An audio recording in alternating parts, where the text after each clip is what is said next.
Hey guys, Ellie from the YouLi support team here to show you today how you can get your trip listed onto the Transformational Travel Marketplace. So as you can see here, I am in my dashboard, my YouLi account dashboard under Group Trip, Active, and then I'm going to click into the trip that I want listed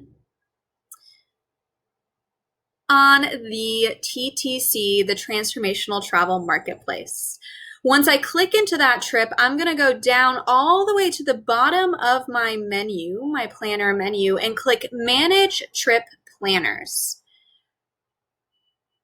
Once I am in my Manage Trip Planners, I'm then going to add a user. I'm going to add the TTC as one of my trip planners.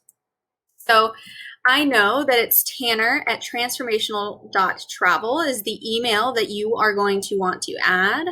So you click continue.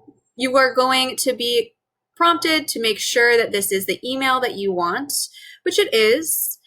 You're going to see here that this is what's going to allow for the TTC to show your trip on their marketplace.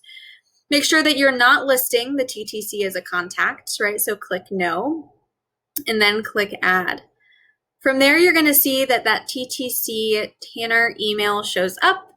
And once they approve it, your trip will show up on their marketplace where you can show interest and take bookings and promote there.